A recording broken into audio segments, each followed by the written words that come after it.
Greetings and salutations to all of you wonderful, lovely, fluffy, non-fluffy, and equally lovely and sweet listeners all out there. I hope that this past week of luck of the Irish and your weekend has been lovely. I'm recording this Sunday night because a lot has happened this weekend, and I'm honestly a little off my podcast game only because I got thrown off, as you know. But that's neither here nor there. I think it's a good time as any to talk about some things that have been going on. Um, there have been, it's, I've been trying to be a little more diligent on writing podcast notes because the more you notice things in life, the more you realize that life is just fun, and it's in a lot of ways it can be a bit of a joke.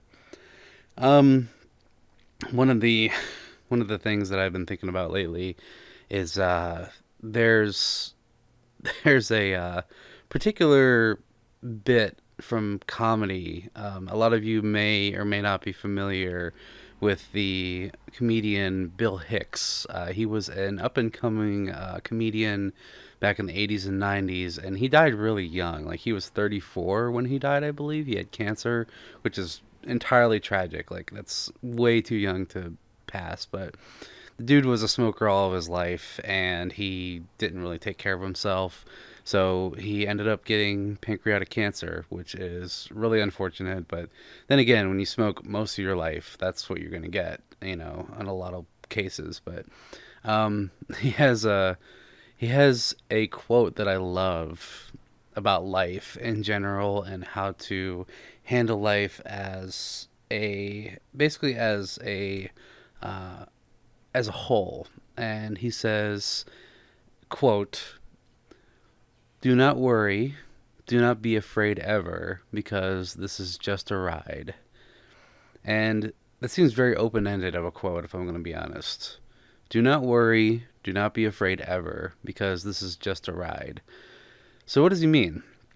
I think what he's talking about is a lot of times in life we can take things a little too seriously. We can take things way to the extreme, way to the max, and they really don't need to be that way. So he spent most of his life having fun and like observing things, and he was really, really good at observation. Like, the man was cultured, the man was, he was a comedian, so he traveled around a lot and he did a lot of shows. But one of the things I noticed from his comedy in particular, and Archie has his zoomies, but never mind. One of the things that he he really honed in on in his craft was that he enjoyed life. Like, he would go to places and he would observe people and he would hang out with people. He would, go out places and he would just have the time of his life. Now, a lot of his comedy does come off as very curmudgeon-y, like very how do I say it? Like grumpy and like just kind of cynical. But that was more or less his comedy style, right? So, but I think overall, like, pull back the curtain a little bit, he was a happy person. That's what I think anyway. Like, he came off as like this very negative force in his comedy, but it made people laugh, so he kind of stuck with it. But in interviews, I would see him, and in documentaries and stuff, I would see him, and he was always smiling. He always had something good to say about, a situation or people that were involved in his time in his life. And the man was definitely not without his troubles. That is for sure. Like, that is 100% fact that he had troubles in his life, but he turned his troubles. What I noticed is that he turned his troubles into something that he can use, and in this case, comedy. But he embraced the, for lack of a better term, the suck, right? He embraced the suck and he turned it into something positive, and he was able to talk about it on stage, and he was able to take it and spin it into something that he could smile about. So I think about that quote a lot. Like, this is just a ride. Life is a ride. Life is definitely a ride. It's a an adventure. You know, the good and the bad is an adventure to be had.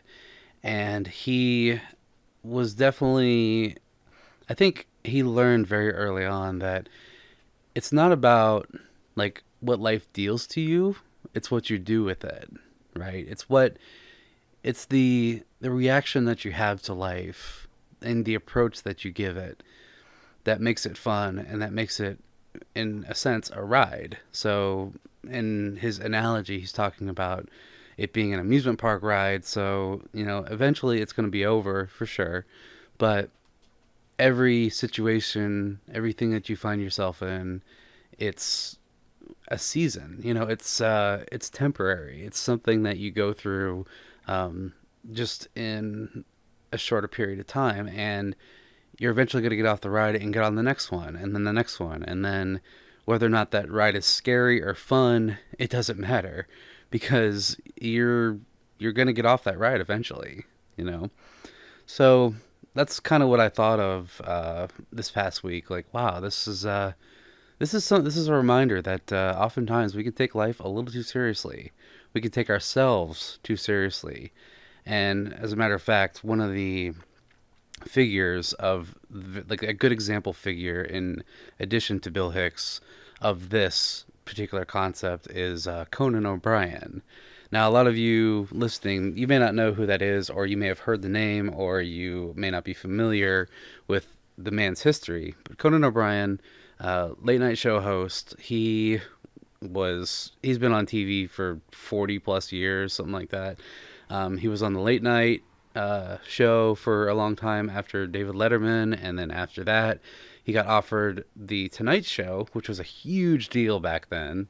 And then after like a year and a half, he got booted off the Tonight Show because of some negotiations and contracts and time slots. It was a very messy situation. And it was like his ultimate dream to host the Tonight Show. This is before Jimmy Fallon took over, right? And it was honestly a really sad time to see like him be taken off, you know, such a big show like his dream show for after only a year and a half, because normally when you go on a show like that you run it for 10 plus years if not more, and you end up with a full-blown career from it. And you got to think, this guy Conan O'Brien was just a writer. All he was a writer for Saturday Night Live and The Simpsons, and he took over late night as an unknown, right? And he turned that into something memorable. You know, at first he started off the late night show, like the ratings were not great, and people like critics and people were just like, I don't know about this guy. He just seems kind of goofy and whatever. But he was able to turn that around and make it his own and just completely just like he turned it from nothing into something, right? And the same with the Tonight Show. When he went on the Tonight Show, he turned it from one thing to another, and people just didn't like it, and he ended up getting fired, or he ended up leaving, you know, with severance pay. And then he went on after that to have his own cable show on TBS for another 10 plus years, and then he retired, right? So a lot of people will look at that and say, oh, the man was robbed. You know, he was robbed. He was completely stripped of his dignity and all this other stuff. And that may or may not be true, depending on how you look at it. But it turned out, that he like took his situation and he didn't take it too seriously.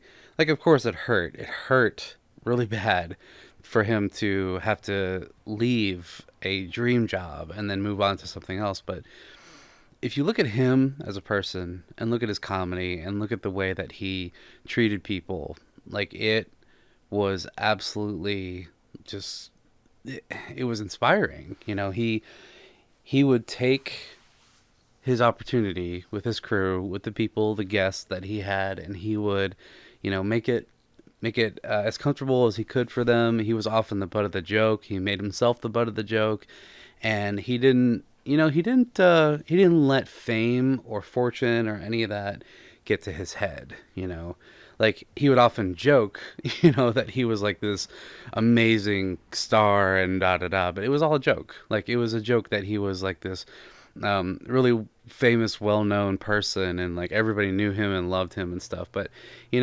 he in essence made it into something that was a just a complete sketch, right? It was a bit the entire time, and he has a quote that I also want to share, and that's, if you work hard and you are kind, amazing things will happen.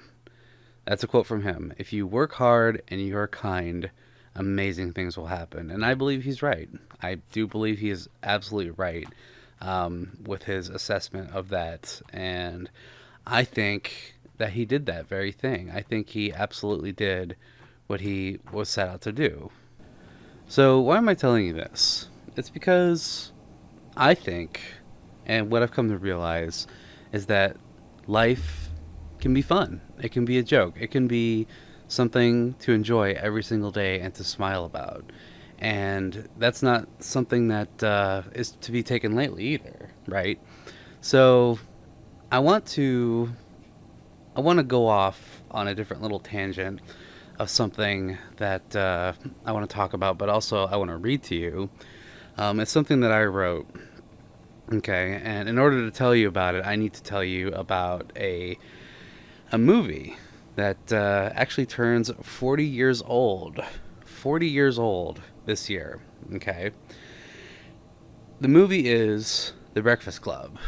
Now, a lot of you may have heard me talk about this on stream and other places, but I absolutely love The Breakfast Club. It is one of my favorite movies of all time. It, I think, in a lot of ways, it hones in on growing up and youth and adolescence, and how it's presented, even if it is in the 80s, how it is presented is in fact a great picture of what oftentimes young people will go through in school, let alone life, right? And I was watching it again this week. I was thinking about it, and I was kind of like picking it apart and like analyzing it once again, because I've seen it many times. Don't get me wrong, I've seen it many times, but this time it felt a little different. Maybe it was the 40th anniversary of it, but I don't know. It struck me differently this time, and the reason it did is because I think about the end quote. Okay, now to kind of set the scene for you, if you haven't seen the movie, I'm not going to spoil all of it. Spoilers warning, just in case if you haven't seen it. But yeah, I'm not going to unpack it too much. But I do want to talk about one particular thing about that movie, and it's set up as there's five teenagers in high school, different grades, different classes, in different places. You have different personalities. So there's the nerd slash the brain. There's the basket case, kind of like the social outcast. There's the criminal or the outcast, and there's the athlete, and then the princess. Right. So that's five different personalities in school alone. So you can kind of like gauge what each of them is based on those descriptions.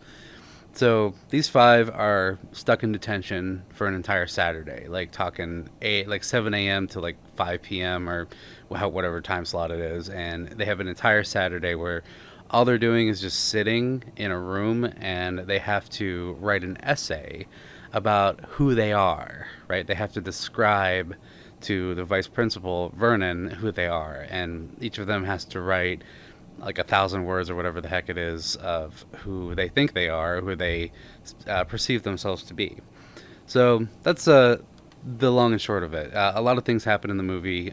Again, won't go too far into it, but there's a particular scene at the end of the movie where instead of five different essays, there is only one essay that is written about who each of them is. And it was written by the nerd of the group, because they were like, oh yeah, we trust you in how you can present all of us in one essay. And it ends up being sort of a note to the vice principal as opposed to an essay, right? And it in not so many words it talks about how each of them, no matter how they perceive themselves, it doesn't matter because the vice principal is going to see them in a certain way anyway. So, in other words, it doesn't matter what they write about themselves. What matters is, like, what really matters to the vice principal is how he sees them, and that's written in the ending essay of the movie, right? So, that being said, I want to read to you. I was After watching the movie for the 40th anniversary. I want to read to you something that I wrote in as my own response to the world and like the people that I know and how it's seen at large and like how I myself am seen by the world at large. Okay, so I have my little moleskin here. I'm gonna read to you what I wrote. So bear with me as I pull this up here. Let's see. And granted, this is not a point of criticism. This is not something that I wrote lightly. This is not something that is meant to be a sort of a jab at anybody or any particular person or the world itself or any authority figures or anything like that. This is just me, generally speaking. How I would respond to the world if they see me, if it as a whole sees me a certain way. So here we go. To everyone I've ever met and to the world at large, I think it's ridiculous that I should explain to you who I am. I've wasted so many years trying to prove myself. You, world, see me how you want to see me. Why should I bother trying to change your mind about me? It's pointless. To my family, I'm someone you love. To my friends, I'm someone who is a companion. To those who have authority over me, I'm a good worker. To the government, I'm simply just a number. Put in the simplest term, I am who I am. And if you cannot accept that, then there is nothing more to say about it. Nothing more, nothing less. I am created with a simple purpose, and that is to leave this world one day better than when I came into it. Somehow, some way. Sincerely yours, Samson Kitty Fox. That right there, I think, like I said in the poem, put in simplest terms, the world is going to see you how it sees you. People are going to see you how they want to see you. And if you ask 10 different people, in fact, we can even go down to 5 to 10 different people, what they think of you and who they think you are, and if they were to describe you in any ways, you're going to come up with 5 to 10 different answers. You ask a number of people what they think of you and how they see you, there's going to be many different answers, and they're going to be inconsistent. So, what's the point of having to explain over and over and over who you are to the world? Now, don't get me wrong. It's important to show you the world and show people who you are. It's important to show them what you're really about. And I agree with that wholeheartedly. But the response that you get oftentimes is very inaccurate to who you truly are and who you're meant to be. So that's not to say that the world hates you. That's not to say that people dislike you. That's not to say that you cannot change somebody's mind about you. What it is to say is that in the long run, as long as you know who you are and what you stand for, that's all that really matters in the end. As long as you do the right things, as long as you treat people well and good and you love them, and that's all that really matters in life. And tying that back to taking life too seriously or taking yourself too seriously, if we can put that in the simplest of terms, as long as you know who you are, as long as you're good to people, as long as you love them, And as long as you can be shown love in return, then really people's opinions about you do not matter. The world's opinion about you really does not matter all that much. So that's just something that's been on my heart. And that was, I think, the biggest takeaway from watching The Breakfast Club again for the 40th anniversary. And it really, it really did, it really did make an impact on kind of how I see myself. And I've honestly, gonna be completely transparent with you. I've noticed a change. I've noticed a difference in my own life from taking that on. Because we talked about this before, and I've talked about it in another video that I made, and I'll link that in the description, about friendship and relationships. People are going to let you down. You're going to let other people down. The world is going to turn its back on you. And it's going to happen time and time again to where you're not going to know where to go. But at the end of the day, as long as you know who you are, as long as you're learning yourself, and as long as you know what you're all about, and if you show the correct behaviors to people, kindness, goodness, and love, then that's truly what it means. That's truly all it is. And it gets no more simple than that. So I encourage you, be yourself. Be who you are. Know who you're meant to be. And if you're not there yet, you will get there one day. With hard work, with kindness, you will get there one day. Amazing things will happen, as Conan O'Brien said. You know? And I've had to embrace that in honestly the hardest way possible, because in a position like this, I'm not going to lie, it can be stressful. It can be very thought consuming, it can be very challenging to figure out who you are and figure out how the world sees you, because like I said, in this position, you oftentimes will care a lot about what people think. You may get a nasty comment. You may get a nasty DM. You may get, a threat here and there, which I have gotten before, believe it or not. I've gotten threats from people on stream or on videos or by DMs or something like that. And a lot of times it can be scary and it can be frightening, and you can oftentimes get in your own head like, oh my gosh, what did I do? What did I say? Like, how did I get to this point? But that's going to happen regardless. Like, whatever you're doing in life, whatever work you find yourself in, whatever education, or, if it's content creation, or if it's family life, it doesn't matter. Wherever you find yourself, there's always going to be room for negativity. There's always going to be happenings of negativity from people. And a lot of times they're idle threats, a lot of times they're idle words, a lot of times they're backhanded comments, and, but that just kind of comes with the package of life. There's always going to be someone that dislikes what you're doing. There's always going to be someone or something that happens that is not ideal. And that's part of life. That's part of the hand that you're dealt in this crazy game we call life.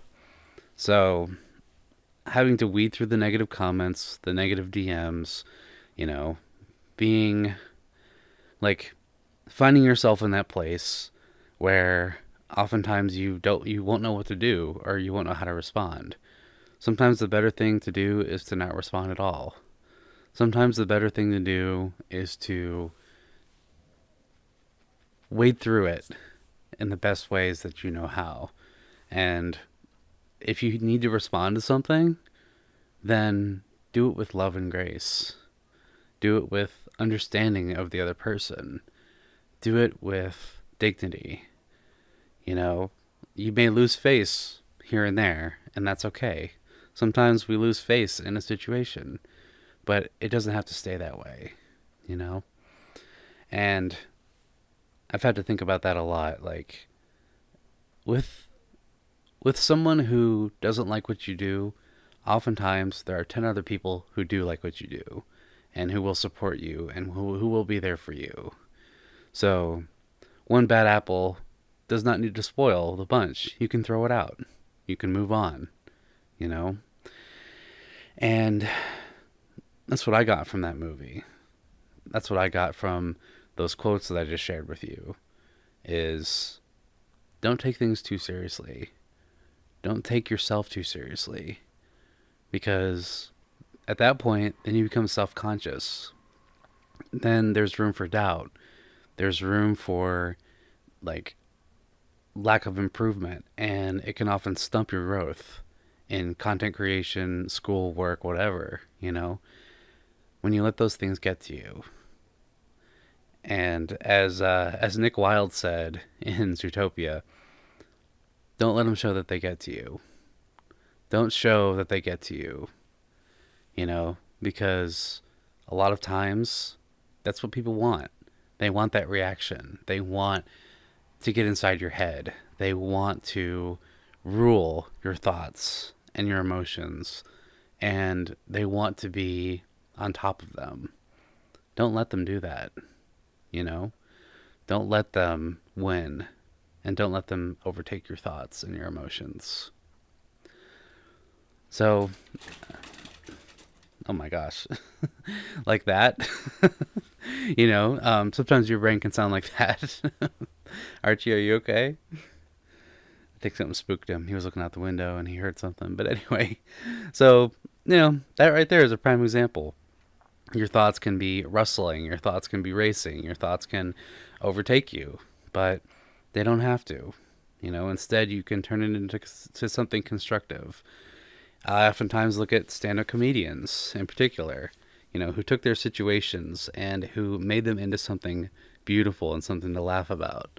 You know, another example is you can take someone like Bill Burr. You know, he's another comedian that I listen to a lot of times, and I know that people have some interesting opinions about him, and that's okay. You know, he's not for everybody. He's not everyone's cup of tea. I often take him with a grain of salt because I know that he had a messed up life, childhood, and upbringing and all that stuff. But he took his pain, he took his anxiety, he took his depression, and he took all of that, and he made it into comedy, and he made it into something to laugh about. You know, so that's something that you can do as well. Take your situation, take anything that happened to you, take any negative things that have happened in your life that are not ideal, that, you know, maybe a fight with a friend or like maybe something about your upbringing or whatever the case may be, and turn it into something to laugh about. There is comedy in every aspect. There's something to laugh about, there's something to smile about, there's something to be cheerful about in the wake of adversity.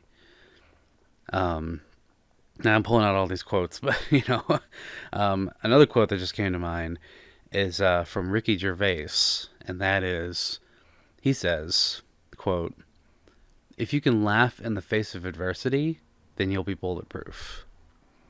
If you can laugh in the face of adversity, then you'll be bulletproof." So take that with what you will. There's always something to smile about, even in the negative things. There's always something to laugh about, even in the trying times. So I'm doing my best to do that every day. Find something to laugh about in the situation. And remember that everyone is no different than you. You are no different than anybody else. We all feel weird on the inside, and we're all trying to make our way in this life. No matter how hard or easy it may seem to some versus others, we all struggle with something, and we can turn that struggle into something beautiful. So that's that's kind of my little spiel about this whole thing, and it's kind of what I got from the whole of the Breakfast Club, and what got me thinking about this whole thing, and it turned into something that I did not expect. Like, I did not expect to ramble on about that, but you know what? I think it's worth it. And I think it's worth mentioning and speaking about. So take that with what you will, and I hope the best in all of your situations, be they good or bad. So a couple other things I want to talk about, kind of piggybacking off of that. One of the things that happened recently was I was over at a friend's house, and this interaction got me thinking about this whole thing as well, and how to handle certain things, right? Recently, I went and visited some longtime friends that I hadn't seen for a while, and I went over to their house. I fursuited. We had a great time. We went out to dinner, and we watched some movies, and it was a good time. We got to hang out, and it was a really nice time. Um, at one point during the evening, when I got there, it was near the beginning of the evening. There was a new individual that had showed up at the door, and I'd never met this person. They were a mutual friend to the my other friends that and this person I never met. So I was like, "Oh, hey, nice to meet you. I'm Samson, whatever." So, we talked and we got to bond a little bit. Although I noticed something in particular about this person, and there's a good chance that they're going to be listening to this. So, to said person, I want to say that I really appreciate you, and I want to thank you for the lovely time that you got to show throughout the night, and you were wonderful, and I'm glad I got to meet you, and I'm glad that we got to hang out the way that we did, right? So if you're listening, just know that this is not in any way to be critical or judgmental or anything like that. This is just my own observation as to what I saw. Okay, so I started to get to know this person a little bit. I was talking to them like, oh, what are you into? What are you all about? And that kind of thing. And like we bonded a little bit. But I noticed a little bit here and there before we got into the whole fursuiting bit at the end of the night. They they were acting a certain way. Like it was almost like they were looking at me in a very particular way, and I was like, okay, interesting. It wasn't a bad way by any means. I want to make that clear. It was more so just like there was some recognition in their eyes, right? And I was like, interesting. So I just kind of kept that to the side just in case, like, oh, maybe there's something that I don't know. Maybe there's, something they want to say. They're just not ready yet, whatever the case may be, right? So I kind of kept that to the side, and I waited, kind of waited it out, right? And so we went out to dinner. It was a great time. There were three of us shoved in the back seat of a car, and I was next to them. And yeah, they're again very nice to talk to and very nice to get to know.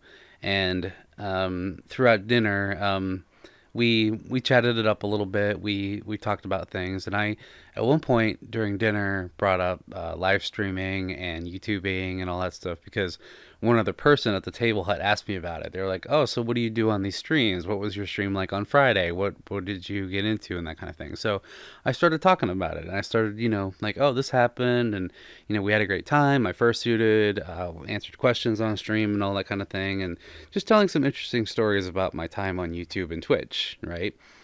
And I think that may have sealed it for this new person that I met because later on in the evening, when we got to the whole fursuiting bit, we just basically we put on some movies and we put on our fursuits and we were just like, just hanging out, cuddling, whatever. That's what we did over the night, and it was nice.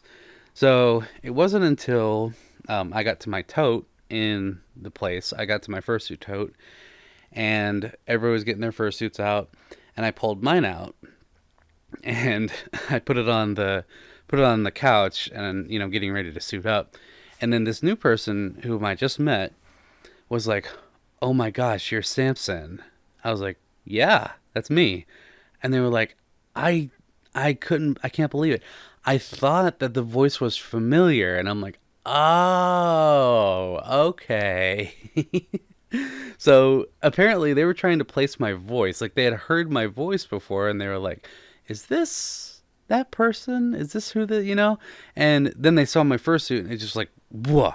Like, oh, this is who that is. And it was like, "Oh my gosh, I watch your videos and I like what you do." And I'm like, "Oh my gosh, thank you so much." And it was actually a really, really sweet interaction. Like all that came full circle for me. It was like Oh, so this is why, they seemed like they had some recognition. This is why they seemed like, they were kind of trying to place, who I was the entire time before the first shooting came along. And it just became this beautiful moment of, wow, I like what you do, and I think it's really sweet, and I think that you're awesome, and all this, and just fill in the blanks there.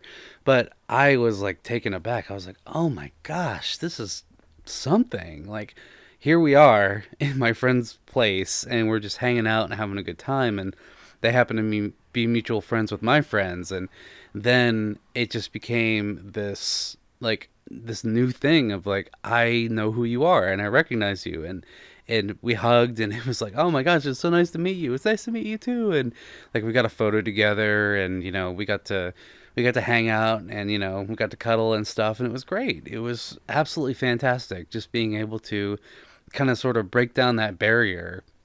And you never know when something like that is going to happen, and it really, like, to say it was a humbling experience is an understatement. Like, it really got me to think, like, wow, what is happening? First of all, what is happening? But also, man, this is huge. Like, having to have this interaction together, having this interaction with this person, and being able to just like completely, like, how do I say this? Like, having to just, all right, I'm back. So I had to pause for a minute there because I had a guest come over, which was very, very nice of them. We ended up spending the last couple hours just, shooting it, having a couple of drinks. And yeah, it's one of those, hey, I'm not doing anything. Can I come over? I was like, yeah, sure. So yeah, no problems there. They were very respectful, and I'm glad that they were considerate of timing and finishing this podcast. So it was nice. It was nice to get to spend time with them, and yeah, we had a nice little conversation. We talked about Elden Ring, and we talked about memes and a whole bunch of other things. But it's nice to have good, reliable friends that can come around, when they are not having the best night, or they just, kind of having like a nothing night, and they could just come hang out. So, yeah, I'm glad we had that time together, really. And I kind of lost my train of thought as to what we were talking about, but yeah, I can't remember. Oh yeah, so we were talking about meeting this person at my friend's house, and it was honestly a highlight of the weekend. Like, I'm glad that I was, in a sense, able to make that person's night. Like, really, it's a it's just a gift. It's a gift that being able to give to that somebody, and being able to show that, like, hey, the creators that you like to see, they're not as distant as you think they are. I think that was my biggest takeaway from that, was being able to show them love, and friendliness, and just spending the time. Because despite what may be said, is it may be hard to reach those that you really admire, but sometimes all it takes is a simple walk up, a simple walk up and a hello, how are you? And they may be different than you think that they are, they're not unreachable. So I'm glad I was able to give them that highlight. And, they sent me a message afterwards saying, oh my gosh, it was so nice to meet you, and thank you for being so nice and so considerate and all these other things. And I was just like, oh man, yeah, it just was really heartwarming. As I said before, um, to say it was a humbling experience is an understatement, for sure. So I'll never forget that. And I'm looking forward to seeing them at future cons and meets and that kind of thing. So we'll be seeing each other more and more, I hope. And we'll be able to bond more on some things. So shout out to them. And I'm glad I got to meet you. And I'm glad that we were able to have a lovely evening together as friends. So I wrote down a couple things, a couple more things I want to talk about before I close this out. and they're quick. One of the things is last week, I think it was on Friday actually. A week or so prior, I want to say like 5 days to a week prior, I had put in the time off for MCFC, which is next weekend. Um, and that's always a bit of a toss up because whenever you schedule time, at least in my work, my particular workplace, you always hear about it. Like my boss always has a comment or something to say about it, before he approves it. And I'm just kind of like, you know what, dude? Look, I put in the time off. You figure it out at that point. That's just kind of where I am, right? This is me letting you know that I'm not going to be there, right? So you got to figure it out at that point. That is your place to figure out, past my putting in the time. So I put the time in, and I'm like, okay, well, we'll see what happens. And then it turns into a whole thing. Like, oh my gosh, like, hey, did you know that three other people are off the same day you are? And I had a bit of panic at first. I was like, oh no, like, is that going to be a problem? And normally at my work, you're not supposed to take off when other people, like more than one other person are. So at maximum, they like to keep it at least two people off at one time in one department, which is totally fair. I totally respect that. But at the same time, it's like, I got stuff, I got plans, I have a life outside of here, so I'd like for you to work with me on this. And at first, it started off, well, I don't know if I can approve it because people put in before you. And I was like, okay, but I'm still not going to be here, so do with that what you will. And then it got really cringy really fast. I'm not gonna lie. Like, no disrespect to my boss, I understand fully that what he had to deal with, and he had to make a hard decision on that. But I'm just thankful to say that my other coworker happened to mention during that conversation. She said that her original plan, her original vacation, had gotten canceled. So she was one of the other people who put in for that weekend, and her trip had gotten canceled. And she so gracefully was like, "Well, I'm not gonna need my time off now, so you can just take that off and give it to him." And I was like, "Oh my gosh, thank you." Like, she didn't have to do that. She could have kept her days, even if she wasn't going to travel. She could have kept her days off and done whatever, right? Because that is your right as an employee to have that time off. But she was like, you know what? Yeah, I'm not going to go on the trip anyway, so I don't necessarily need to have those days. And I was like, oh, you are an angel. So from there, I got my time off approved, and I'm going to MCFC without a problem. Thankfully. Thankfully, that is the case now. So, yeah, huge shout out to her. Again, no disrespect to my boss. Like, I know what he had to deal with that hard decision, and having to hear from upper management about, hey, why are there more than two people taking off here? But my other coworker really came through and really helped ease the tension, like in that moment of just the hard decision making, because my manager is very graceful. He has not rejected a day from anybody, which is awesome. So I don't really have much to worry about whenever I do take time off. But at the same time, when push comes to shove, he has to do what he has to do, which I totally understand. But in this case, my one coworker was just so kind and so nice, and being able to just take that time to just ease the situation. So I told her I was very grateful, and I'm glad that it worked out for everybody in the end. So that right there just goes to show not everything is as it seems, and not everything works out the way that you think it will.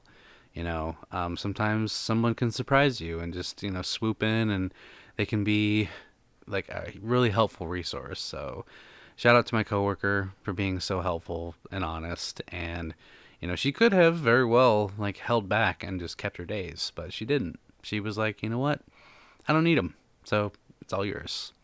So very grateful to her for that. um but yeah, that's the unfortunate part about time off is sometimes it turns into a problem. Sometimes it turns into a, well, I don't know about this. And it's like, dude, look, at the end of the day, I don't want to sound ungrateful I really don't. I don't want to sound like I'm, disagreeing with any policy or anything like that. I don't want to cause a problem. But at the same time, this is people's lives. Like, people have lives outside of work. It can't all be work. Like, it can't all be, your life. Like, this work is not my life. My workplace is just a job. Like, it's a job that I go to pay bills. That's really it. That's all it's there for. And the rest of my life is separate, entirely separate from that. It's, I don't even implement things from my personal life into my work life. So I prefer if you would help me out on this, because this is something that I'm just gonna say, I'm not a machine. Um, you can't force somebody to work. You should not force somebody to work. And you shouldn't force somebody to have to make a decision about it either.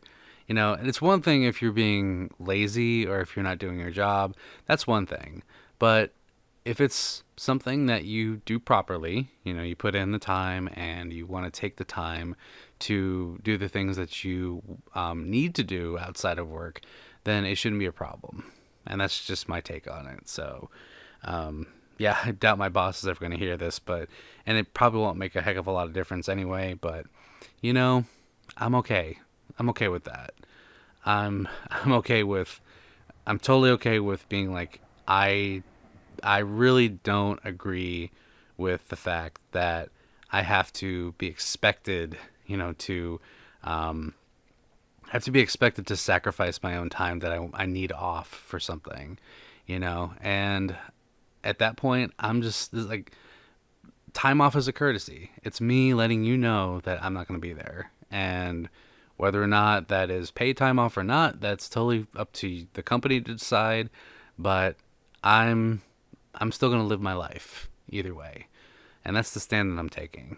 So remember that. If you're in a job that doesn't allow you time off, they need to allow you. They need to let you have it, because otherwise they, will force you to work. They will force you to do things that you're not meant to do. You can stand up for yourself. You can say no. You can say, this is unacceptable, and that's what I had to do in that moment. I had to stand my ground, and I had to be firm and say, this is how it is, and I'm not going to budge. Sorry.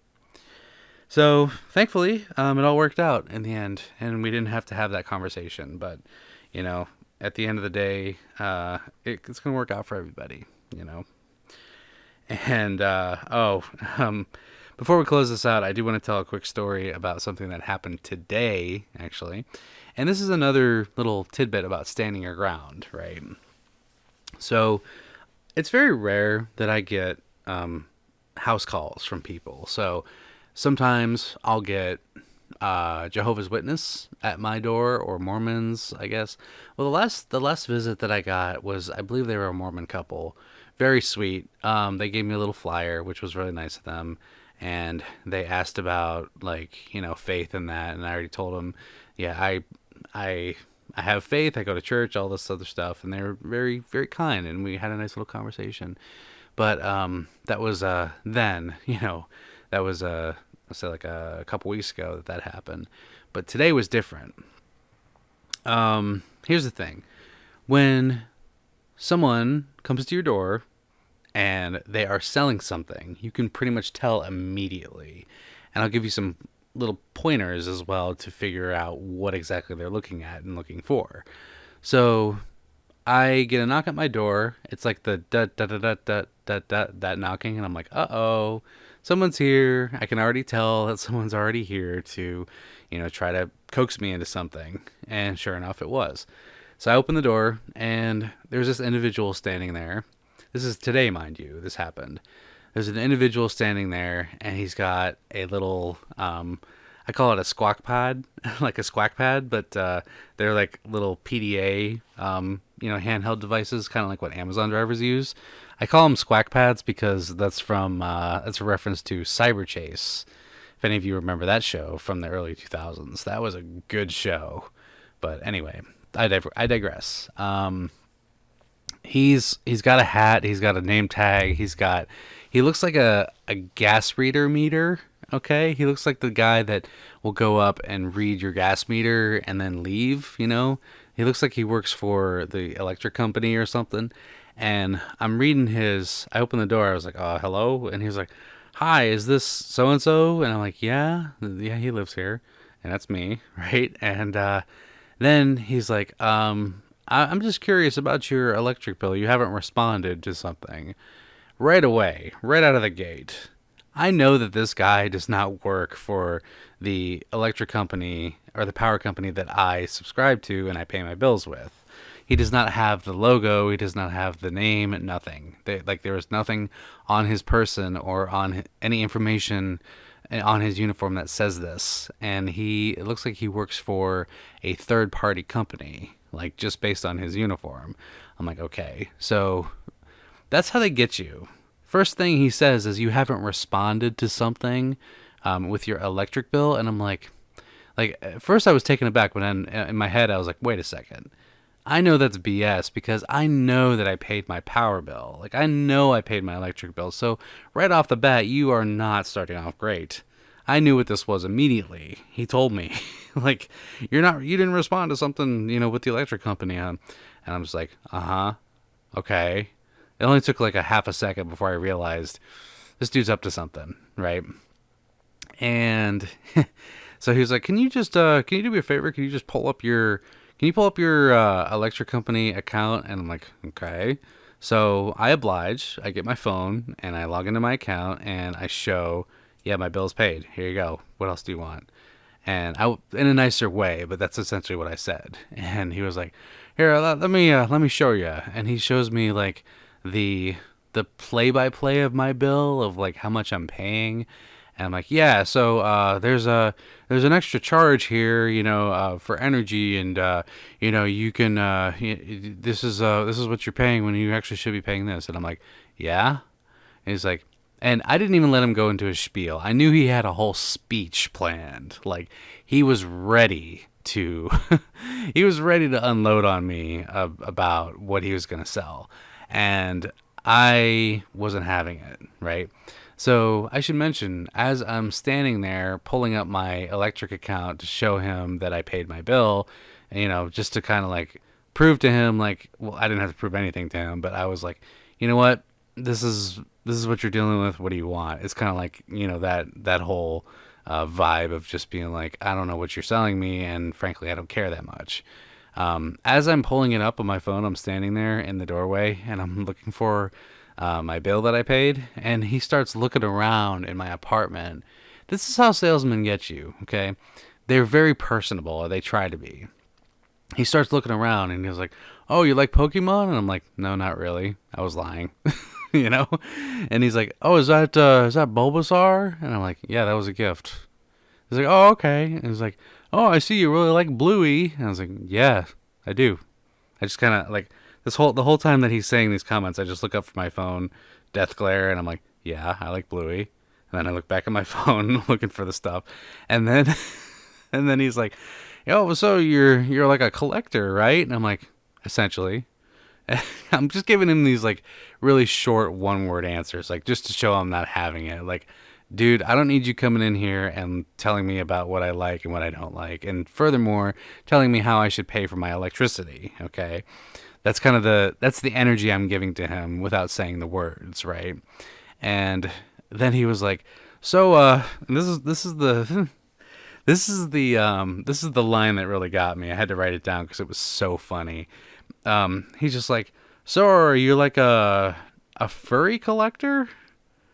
And I just look up at him and I just point to a sign that's on my door that says the best things in life are furry. Okay. I have that sign on my door that just says, it's a cringy little like Bed Bath and Beyond sign, right? That says the best things in life are furry because haha funny, ironic, it's meant to be like, oh, I love dogs and cats, but no, this is like, it's a deeper meaning to me. So I just look at him and I just point to the sign on my door and I was like, I think that tells you everything that you need to know. He's like, oh, okay. And I think he could tell that I was not buying his shtick here. I'm not about this whole thing that you're trying to get me to understand, or what you're gonna go into. So then I pull up my little bill. I pull up the invoice, I guess, and like he's like scrolling around. I'm like holding my phone. I don't let him have it, right? I'm just holding my phone, and he's like scrolling around on it using his finger, and he's like, "Oh, well, you should actually be paying this, and you can actually save like $12 a month if you go with us." And I'm like, "Uh huh." And then I was like, "All right, I'll tell you what. Do you have a number that I can call?" He's like, "Well, yeah, I got a number." I was like, "Okay, who do you report to?" And he gave me the name of the guy that he reports to. He gave me the number, and he said, "I'll tell you what, I will call and talk to him." I didn't plan to. I don't plan to call that person at all. But, as sort of a half courtesy to him, I wanted to be somewhat respectful. He's like, "Oh, okay." I was like, "Do you have a business card?" He's like, "No." I was like, "Well, that's helpful." I was like, "Do you have a website?" He's like, "Yeah, this is the website." I was like, "Thank you." And then I was like, "Do you have a phone number?" He said, "Yes, this is it." So he gives it to me, and I take it. He sees me punching in, just so that he can see that, I'm at least being somewhat courteous of the whole situation. And again, I don't have to prove anything to this guy, but I'm trying to be polite at the same time as well as firm, right? And he was like, "Well, you can save about $144 a year if you go with our service." And I'm like, "Uh huh." Well, I'll tell you, sir, I balance my bills very carefully, and I know what I'm paying, and I already know who I go with when it comes to the place that I live, because I live in a complex. So they have very specific guidelines of what services you go through to pay your utilities. And he's like, "Oh yeah, well, we work for this complex, and they know us and stuff." And I was like, "Uh huh." Well, I'll tell you what, I will call your supervisor, and I will probably call you, and we'll talk then. He's like, "Okay, well, is there a good time that I can come back?" And I said, "No. No, you don't have to come back. I will call you. Have a good day." And I shut the door.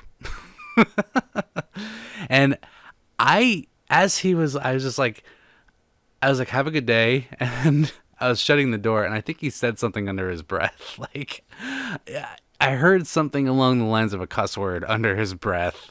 Like, oh, man. It was almost beautiful. Like, yeah, I was like, "I will call, and you don't need to come back, but I appreciate you coming out all this way and, making your case." And he was like, "Oh, okay." And then I said, "Have a good day, sir." And then he said, "Have a good day." And then he like mumbled something after that as he was walking away. So I'm like, yeah, that guy's kind of a douche canoe. So, not yeah, again, no disrespect to the man. I understand that sales are hard. I understand the dude probably makes commission. This is how his income, this is how he gets paid, literally, is to go door to door, and that is not easy. I understand. I've worked jobs like this. Trust me, I believe, like, I understand how hard it is to make house calls. Like, ugh, it's grueling work, because 90% of the time you get people who are uninterested, and like 10% of the time you get the people who are just like not having it. And like, I would say like 9% of the time, people who are not having it, people who are like shut the door in your face, that kind of thing. And then there's the 1% who are actually interested in what you're selling. So it's a very, very odds against you type job. So I understand. And this guy, probably younger guy, like he seemed about my age, maybe a little younger than I am. And he just, I really feel for him. Like, he got in this business, and it's hard. And he's having to work on a Sunday, no less. So the poor guy is out there knocking on doors every day to, make a case. And sir, I respect what you do. I do. Like, I understand how hard it is coming from, that type of job as well. I understand how difficult it can be. But at the same time, I'm not buying what you're selling. So, you don't have to entertain me with the whole fake interest of my interest, supposedly. Like, "Oh, you're into Bluey. Oh, you're into Pokemon. Oh, like, just come right out and say it. You don't have to be beating around the bush. You don't have to worry about any of that stuff.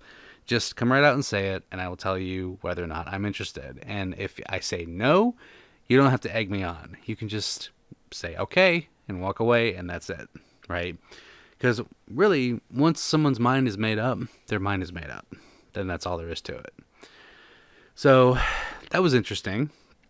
I haven't had many house calls like that, but my hope is that it's not going to turn into one of these horror stories where dude ends up stalking me because I said no, because I've heard horror stories like that before.